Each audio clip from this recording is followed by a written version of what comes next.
Good morning বন্ধুরা, কেমন আছো সবাই? আশা করছি সবাই অনেক ভালো আছো। আমি অনেক ভালো আছি।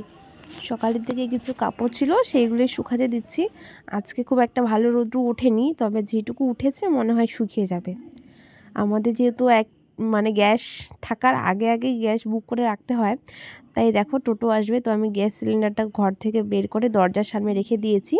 আসার সঙ্গে সঙ্গে নিয়ে যাবে, সেটাই দেখছিলাম। এখনও আসতে সময় লাগবে, আমি আগে আগে বের করে রেখে দিয়েছি। খোলা সিলিন্ডার, হালকা সিলিন্ডার, কী সব বলছি, খালি সিলিন্ডারটা আমি একা একা নিয়ে যেতে পারি, ভর্তিটা আমি তুলতেও পারি না। তো যাই হোক, আজকে ভাবছি উঠানটা মুছবো। আমি ঘরটুকু মুছে বের করে রেখেছি। আজকে আর সবার ঘরটা মুছবো না, আজকে উঠানটা মুছবো।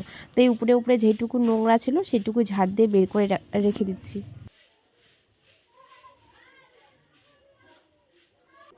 আমাদের বাড়িতে যেহেতু কুকুর বেড়াল সবসময় থাকে, তাই বেশি দিন মোছাগুলো থাকে না। 2 দিন 1 দিন পর পরই মুছতে হয়। তো কিছুটা গোবর নিয়ে এসেছিলাম রাস্তা থেকে। আমি ভাবছিলাম আবারও যদি গোবর পাওয়া যায়, তো সেটাই দেখছিলাম। তারপর দেখলাম গোবর আর নেই, যেটুকু থাকে সঙ্গে সঙ্গে নিয়ে যায়। আমি অনেক দিন একটুখানি এনে রেখে দিয়েছিলাম, সেটা দিয়ে একটুখানি মুছে নিলাম। আর গোবরটা অনেকটা কম, তার কারণ উঠানটা অনেকটা বড় আর একটু মাত্র গোবর ছিল। তো আমি আবার রাস্তার মধ্যে গিয়ে দেখছিলাম, তার কারণ আমাদের পাশ দিয়ে মাঝে সাঝে গরু যায়। তো ভাবলাম যদি একটুখানি গরু একই পটি করে দেয়, তো গোবরটা নিয়ে আসবো। তারপর দেখলাম নেই, তো যেটুকু ছিল সেইটুকু দিয়ে একটু একটু করে পুরো ঘরটা, ঘর না, পুরো উঠানটা মুছে নেব। রোদ্রু ছিল না, এখন দেখছি ভালো রোদ্রু উঠেছে। তো ভাবলাম যেটুকু রোদ্রু উঠেছে ভালোই লাগবে। আর ঠান্ডা দিনে রোদ্রুটা উঠলে কি আমাদের ভালো লাগে, জামা কাপড় শুকানো হয়, ঠান্ডাটাও একটু কম লাগে। চলো পুরো বাড়িটা মুছে নেই। খুবই ছোট, সময় লাগবে না, একটুখানি সময়ই লাগবে। তো তাড়াতাড়ি করে মুছে নেই, তার কারণ এখনও উঠোনের মধ্যে রোদ্রুটা পড়েনি। যখন মুছে নেবো তারপরে রোদ্রুটা পড়লে ভালো হবে, তাহলে উঠোনটা তাড়াতাড়ি শুকিয়ে যাবে। আর যেহেতু বাড়িতে কেউ নেই সেরকম একটা, তাই উঠোনটা না শুকানো পর্যন্ত এরকমই থাকে, পাড়াপাড়ি হয় না, দেখতেও খুব সুন্দর লাগে।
আমার উঠান মুছতে ভালোই লাগে, তাই আমি মাঝে সাঝে মুছে নিই। একদিকটা সুন্দরভাবে মুছে নিয়েছি, আর এক সাইডটা মুছে নিলে আমার পুরো উঠান মুছা কমপ্লিট। তারপরে স্নান করে নেব, তাই আমি আগে থেকে যেহেতু আর ঢুকতে পারবো না সঙ্গে সঙ্গে, একটুখানি না শুকালে, তাই আমি ঘর থেকে জামা কাপড় বের করে রেখে দিয়েছি। তারপরে স্নান করে আজকে আমার ঠাম্মা চালে উঠবে। আমাদের চালে লাউ গাছ হয়েছে নিচে, চালে অনেকগুলো লাউয়ের যে ডালপালা হয় সেগুলো ছড়িয়েছিল, আজকে সেগুলো কাটা হবে, আশেপাশে সবাইকে দেওয়া হবে। তো আজকে উঠানটা মুছে অনেক বড় একটা ভুলই করেছি, তার কারণ পরে উঠানটা পুরো শেষ হয়ে যাবে। সুন্দর করে পুরো উঠানটা মোছার পর একদম পুরো বাজে হয়ে যাবে।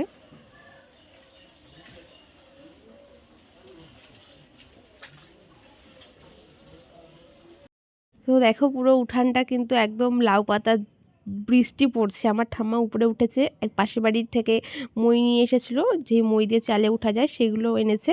তো এখন এই যে একটা একটা করে লাউয়ের ডগাকে কাটছে আর নিচে ফেলছে। আমি কখনো চালে উঠিনি, যখন বুনু ছিল তখন বুনু উঠতো, এখন যেহেতু নেই তাই আমার সাহসে এই যে ঠাম্মা চালে উঠেছে, আমি ভালো করে শক্ত করে ধরেছি, তারপরে এই তো উঠলো, এখন কাটছে। এগুলো খেতে ভালোই লাগে, তবে দেখছিল লাউ হয়েছে কি না, লাউ নাকি হয়নি। তারপরে পরে একটা পেয়েছে, নিচ দিয়ে অনেক ঝুলেছে, একটা ঘরে লাগিয়েছিল, মানে নিচে লাগিয়েছিল। একটা ঘর থেকে পুরো আমাদের 4টে ঘরে একদম পুরো ডাল ছড়িয়েছে, আর মাত্র 2টো ঘর বাকি ছিল, সেখানে উঠে যাবে। এত লাউয়ের পাতাগুলো সুন্দর সুন্দর বড় বড় হয়েছে। সবাইকে, আশেপাশে যাদের আর কি বাড়ি, যারা যারা চেয়েছে, আমাদের এখান থেকে কারো বাড়িতে কিছু হলে সবাই সবাইকে দিয়ে খায়, তো আমাদেরও যেহেতু হয়েছে আমরাও সবাইকে দিব, যার জন্য অনেকগুলো কাটা হয়েছে। এখান থেকে আমরা কিছুটা নিব, বাকিটা সবাইকে দিয়ে দেবো। বাড়ির শাকসবজি সবাই এভাবে সবাইকে দিয়েই খায়। আর এতগুলো তো আর নিজেরাও খেতে পারবো না। কচি কচি লাউয়ের ডগাগুলো অনেক হয়েছে, তো এখন ঠাম্মা পারলো, একটা লাউ পেয়েছে, তো সেটা যেহেতু নিচে পড়লে ফেটে যেতে পারে, রস বেরোবে, তাই যে আমাকে হাতে ক্যাশ দিল। দেখো একটাই মাত্র লাউ হয়েছে, আর বাড়ির গাছের ফল এভাবে পেলে এত খুশি লাগে কি বলবো। লাউ ভালোই লাগে, তবে বাড়িরটা একটু বেশি স্বাদ লাগে, দেখতেও বেশ ভালো লাগে আর খেতেও ভালো লাগে। তো এখানে অনেকগুলো লাউ হয়েছে, সরি লাউয়ের ডগা হয়েছিল, তো সেইগুলো এখন আমরা বেছে নিচ্ছি, মানে সুন্দর করে কেটে কুটে নিচ্ছি। আশেপাশে যা আছে ঠাম্মা দিয়ে আসবে, তো আমি একটুখানি নিয়ে নিচ্ছি আমাদের বাড়ির জন্য। আর আমার ঠাম্মা ওই তো চলে গেল নিয়ে দিতে। এখানে আমি 4 থেকে 5টা ভাগ করে রেখে দেবো, তো তারপরে আমার ঠাম্মা যাকে যাকে দেওয়ার দিয়ে দিবে। পাশের বাড়ি 2টো কাকিমাকে দিতে হবে, আরও অনেক অনেক, জানি না আমার ঠাম্মা এখন কাকে কাকে দিবে। তো এই তো আমার ঠাম্মা আবার নিয়ে গেল, সেগুলো দিয়ে আসবে। আর আমি কিছুটা নিয়েছি আমাদের খাওয়ার জন্য। আমার ঠাম্মা আবার দেখো 2 হাতে 2 ভাগ করে নিয়ে চলে গেল দিতে। আমাদের এখানে দেওয়ার লোক অনেক আছে, মানে যাদেরকে দিতে হবে, তো সবাইকে এইভাবে দিয়েছে। আবার আমি আরেকটা নিয়ে যাচ্ছি, আমিও দিতে যাব। আমিও দিয়ে এসে এই তো এখানে বেলছি রুটি। অনেকদিন পর আজকে রুটি খাচ্ছি, তার কারণ কালকে যেহেতু ভিডিও দেইনি, কালকে হয়েছিল মাংস, তো বাসি মাংস আছে। মা বললো বাসি মাংস দিয়ে রুটি খাবো, তাই রুটি বানা। তো এই তো রুটি বানাচ্ছি, অনেকদিন পর রুটি বানাচ্ছি, তো রুটিগুলো খুব একটা ভালো গোল হচ্ছে না, তারপরে বানাতে বানাতে আবার ভালো গোল হয়ে যাবে। সব কিছুর উপর, মানে সব কিছু করলে ভালোই হয়, কিন্তু হঠাৎ করে কিছু করলে ভালো হয় না। একটা দুটো রুটি বানানোর পর তারপরে রুটিগুলো শেপে এসেছে। তো এই তো কিছুটা রুটি গোল হয়েছে, আমি সুন্দর করে ফুলকো ফুলকো দুটো নরম নরম রুটি নিয়েছি। আর কালকে ছিল বাসি মাংস, সেখান থেকে 1 পিস মাংস আর একটা আলু নিয়ে নিব, আর একটুখানি মশলা নিব, সেটা দিয়েই 2টো রুটি আমার খাওয়া হয়ে যাবে। এখানে রুটিগুলো আমি নিয়ে নিয়েছি। আমার রুটি মাংস খেতে ভালো লাগে, যখন বাড়িতে মাংস হয় ঠিক তখনই রুটিটা হয়। আমার মা আবার রুটি ঝাঁঝের সঙ্গে খেয়ে নেয়, কখনো আলু সেদ্ধ, তো কখনো পেঁয়াজ কুচি দিয়েও রুটি খেয়ে নিতে পারে, কিন্তু আমার খুব একটা ভালো লাগে না। এর তো আমি গরম গরম রুটি আর তার সঙ্গে মাংস নিয়েছি। রুটিগুলো এত সুন্দর ফুলেছে কি বলবো, রাতের দিকে বানিয়েছিলাম চিকেন পকোড়া। তো চলো আজকের মতো ভিডিওটা এখানে শেষ করছি। সবাইকে গুড নাইট।